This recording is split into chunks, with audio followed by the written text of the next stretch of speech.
para la historia de España porque tuvo lugar muchos acontecimientos.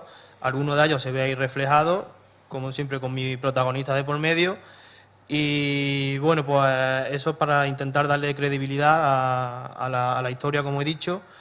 En esa segunda parte, pues cuando comienza a ocurrir una serie de cosas extrañas a nuestro protagonista y eso le lleva a preguntarse bueno, qué es lo que le está ocurriendo y por qué le ocurre a él, ¿no? Al principio no le da mucha importancia, pero luego ya a medida que se repiten, pues comienza a tener más dudas y tal, y intenta investigar y encontrar a alguien que le ayude. Que lo consiga o no, ya eso ya hay que leérselo para saberlo. Y bueno, las dos últimas partes del libro son precisamente el resumen de la contraportada, que es quizás lo que más llame la atención. Lo primero que se lee a alguien cuando coge un libro es darle la vuelta y leer de qué va, ¿no? Y eso es lo que más impacta, está hecho adrede para eso, hice ese resumen. Yo recomiendo que se lo vaya a leer, pues para que la sorpresa sea mayor, no leáis la contraportada, ya lo que ahora habéis leído es tarde, pero bueno. Pero los que se lo vayan a leer, que no lean la contraportada y que empiece desde el principio y que se olviden de lo que está escrito ahí y que así la sorpresa pues va a ser mayor. Como curiosidad, pues siempre que uno escribe el libro, pues surge una serie de cosas que son curiosas, que nadie sabe, ¿no? Por ejemplo, cuando yo comencé a escribir el libro, lo primero que escribí fue el principio, y ahora todo el mundo dirá, lógicamente tiene que empezar por el principio. Bueno, pues así es lógicamente, lo lógico es empezar por el principio, pero quizás no sea tan lógico que el principio y el final se escriban prácticamente al mismo tiempo. O sea que desde que yo comienzo a escribir el libro, yo sé perfectamente al final al que quiero llegar, y se escribió prácticamente tanto el principio como las páginas finales del libro se escribieron en la misma semana prácticamente. Luego yo tenía ideas de por medio que fui entramando una con la otra e intentando conectar siempre el principio como con el final, pero a medida que iba escribiendo surgían más historias y más cosas que agregar y que retocar y hasta desembocar aquí, ¿no? También puede ser curioso que, al igual que cuando alguien está leyendo y le gusta lo que lee, siente esa intriga y esa necesidad de seguir leyendo para saber lo que pasa en el libro, pues yo quiero decir que es el primer libro que escribo, yo esto tampoco lo sabía, pero esa necesidad de seguir leyendo, cuando uno escribe el libro, es mayor la necesidad que siente de seguir escribiendo, porque encima tú eres el que lo está creando y nunca sabes por qué camino va a tirarte. Por mucho que tú tengas una idea de por dónde quieras tirar, siempre te van a surgir otros caminos que creas que son mejores, ideas, como he dicho, que aportar y que retocar y demás. Y bueno, y sientes pues eso, esa necesidad de seguir escribiendo para ver hasta dónde te lleva la historia, ¿no? Y como último detalle así del libro, pues como he dicho, que en un principio el libro se tiró cerca de un año, un poquito menos de un año, en el cual desde que lo terminé hasta que he decidido finalmente en este año publicarlo, y en todo ese tiempo ha estado guardado, no lo ha leído nadie, hasta que ya finalmente, bueno, la familia sabía antes de terminar que lo estaba escribiendo. Es verdad que no le dije a nadie que estaba escribiendo un libro y tal, porque para mí era como un hobby, era un reto personal, que ya he contado todo lo que viene detrás, todo lo que venía arrastrando, y bueno, y yo por mí di el reto como superado y no le di tampoco tanta importancia al hecho de escribir el libro, porque verdaderamente no me ha resultado difícil escribirlo. Es muy laborioso, hay que investigar mucho sobre los temas sobre los que quieres hablar. Me he metido en épocas en las que yo ni había nacido y en las que había nacido era muy chico. Y bueno, pues siempre tienes que investigar un poco sobre lo que hablas para intentar meter la pata lo menos posible. No sé si lo he conseguido o no, pero por lo menos lo he intentado, ¿no? Y bueno, y decir que en un principio, cuando finalmente decidí el libro, en todo momento, desde que comencé a escribirlo hasta el final, normalmente se le suele poner arriba, cuando está escribiendo, el título, el nombre del autor.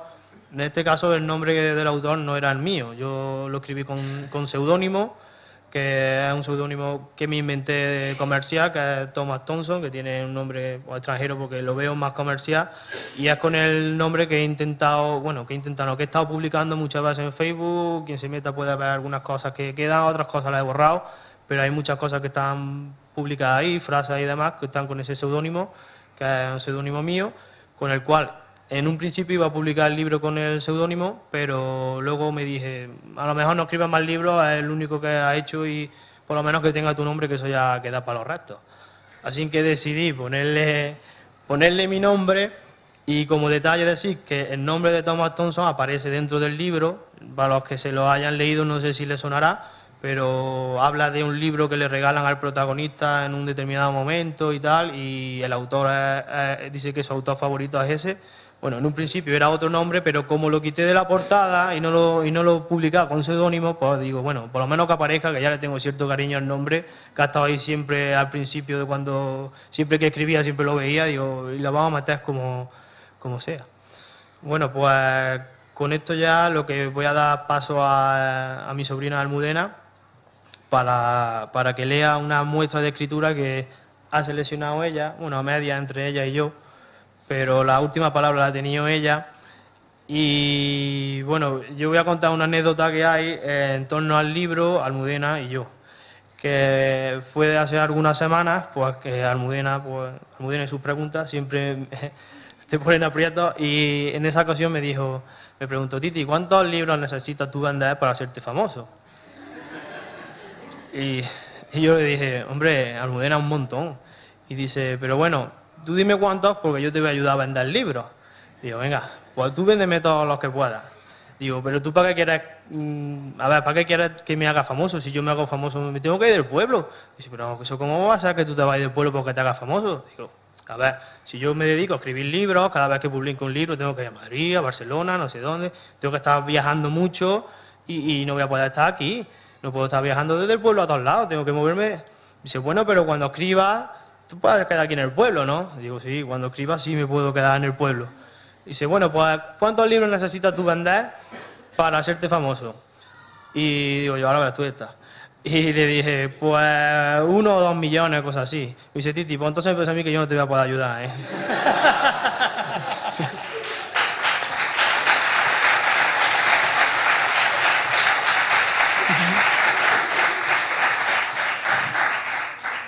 Ahora, como de todos mis sobrinos ella es la mayor, pues y por estas cosas que acabo de contar, la he elegido a ella para que lea un pequeño fragmento del libro.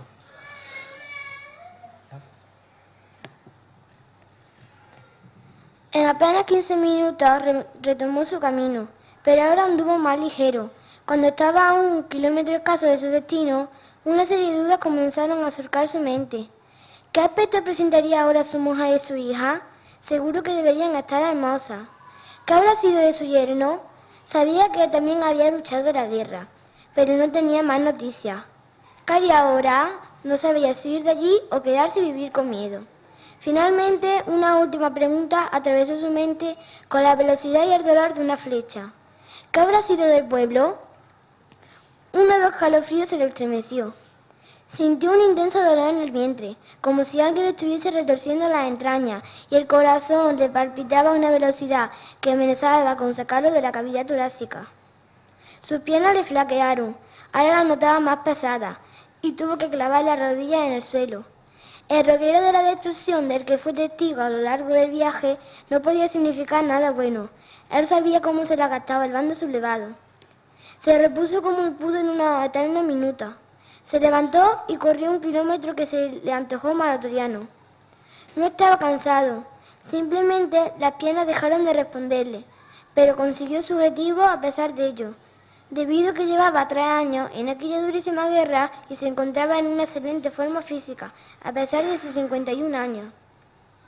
Ya visionaba de lejos la aldea, desolada, fantasma.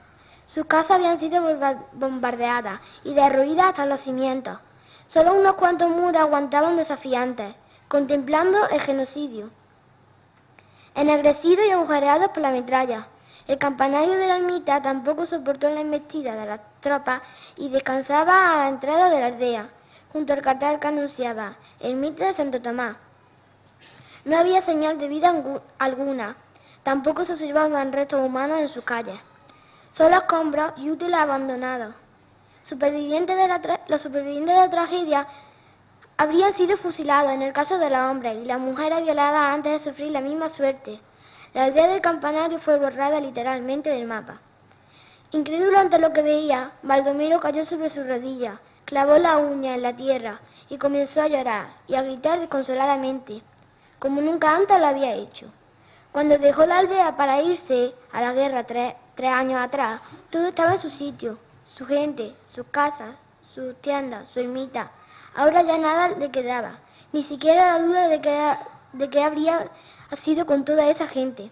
Todo estaba bien claro y solo quedaba lamentarse por ello, pues nada más podía hacerse.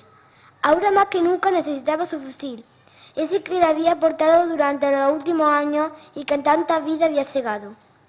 Ya no tenía sentido seguir adelante. Le habían arrebatado lo que más quería, lo poco que le quedaba. Pasó mucho tiempo allí tirado, consumiéndose de pena, secándose y debilitándose por el llanto. Nadie podía ponerle fin a aquella congoja.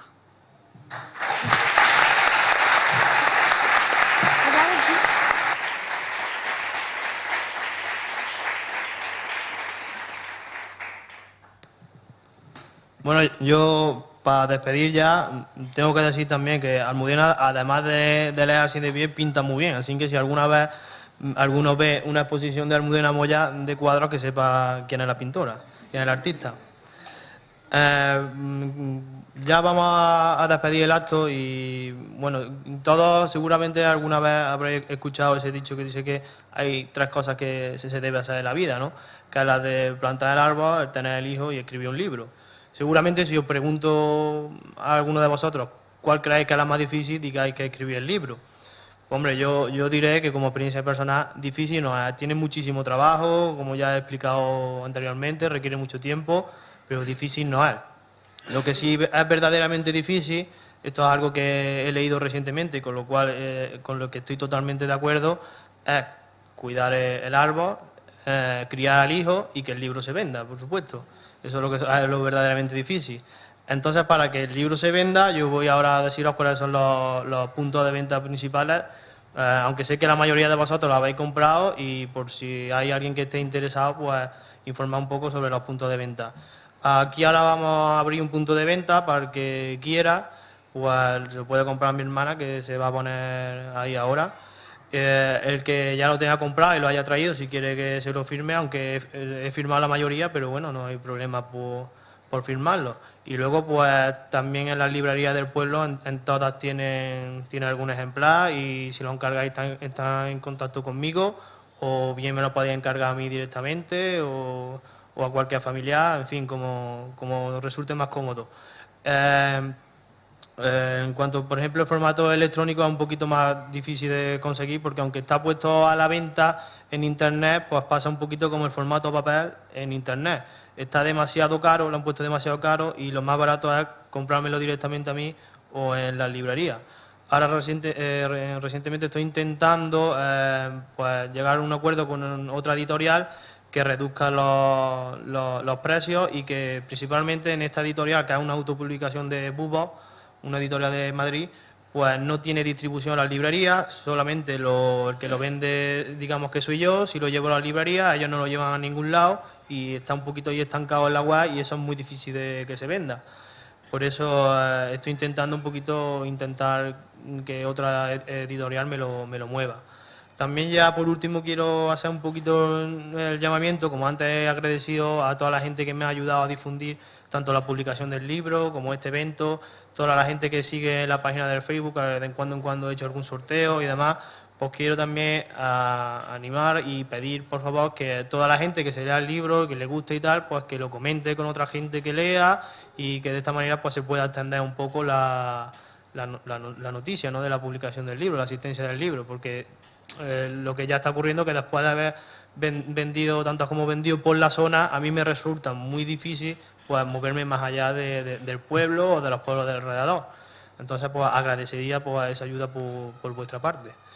Ya pues me despido, agradezco una vez más la presencia y la ayuda de todos vosotros y si alguien tiene alguna pregunta, alguna curiosidad, pues la puede hacer. Si no, nada. No atrevéis. Bueno, pues nada, pues muchas gracias por venir.